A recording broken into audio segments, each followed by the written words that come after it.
Hi there, I am Kyle Matthews and I'm sitting here with Steve Patrick, a Nashville located studio trumpet player.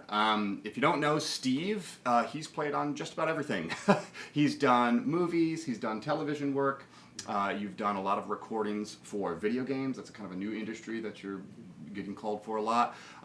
Work with the recordings at like SeaWorld and Disneyland and even cruise ship stuff. Live work, the whole gambit of trumpet playing you kind of find yourself engaged with. And the reason we're talking to you today because you have a new lesson video series called Lessons with Studio Musicians. Can you tell us a little bit about what that is? Sure. The very first series is Trumpet Fundamentals. And it's a lot of people think fundamentals, that's like I already got that down, Right. I don't need that because I know how to tongue and do these other things. But this series is actually, while it would be good for somebody that's a couple of years into playing, it's great for people that are pretty advanced. Okay. Anywhere from a really good high school player on up to professionals that just want to take lessons from another professional that maybe approaches something in a different way. That's really interesting what you're saying too about professionals kind of practicing fundamentals, right? Many of us maybe come through our middle school and high school band programs, maybe go on to study in college, and maybe beyond that to graduate degrees and stuff like that. And I think we've all probably had teachers that'll say, okay, you got to practice your scales, you got to practice your tongue, and you got to practice the fundamentals.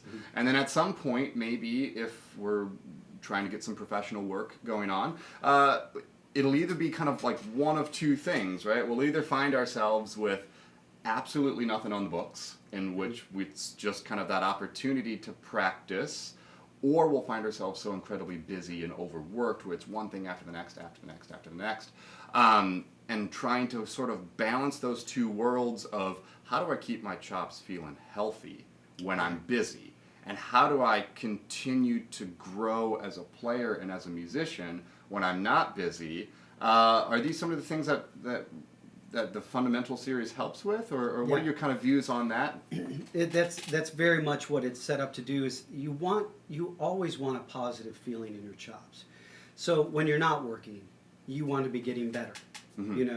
There's always that next echelon, that place that you want to go to be able to sound like all the people that you love to listen to. So it's kind of working on the physical aspect of that at any level past beginner. Sure.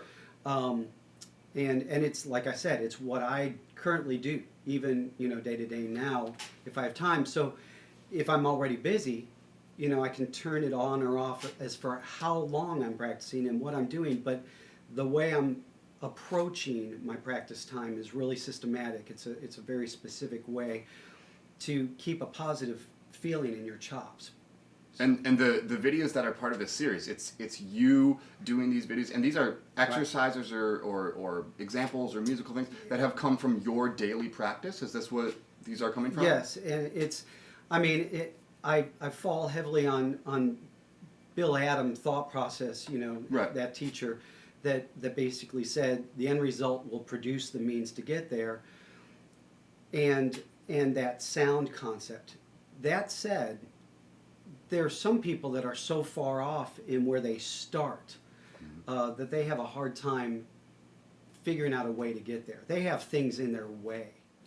If somebody's interested in purchasing some of these videos and learning from you, could you kind of give them like a very quick example or sort of walkthrough of what they could expect in the actual video and sort of your approach to teaching through these videos? Sure. I have my horn. A lot of it is actually playing and demonstrating, and getting up closer to the camera so that people can see the chops, see what I'm doing, and it's just a systematic approach of like, okay, how am I setting the horn on my chops? What am I doing? Where is it going on my lips? And it's not so much you need to do it like Steve Patrick. That's not the deal. Right. It's finding out the best way that works for you. So I kind of go through the things that will work and some of the things that you want to stay away from that can cause bad habits. So obviously a lot of professional players or great college players, they aren't going to have those bad habits, but there might be something that they're like, oh, I never thought about that tongue placement or that kind of thing.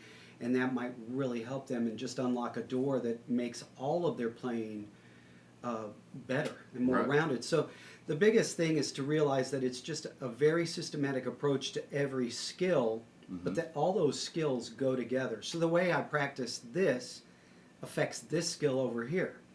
So I guess that's a big departure from, hey, teach me to play high notes. Right. You know, which I get that all the time of, like, help me with my range. Well, how's your triple tugging? How are you setting it on your chops? That's your range, you know? There's so much more involved with that before you ever get to playing high notes or range or endurance.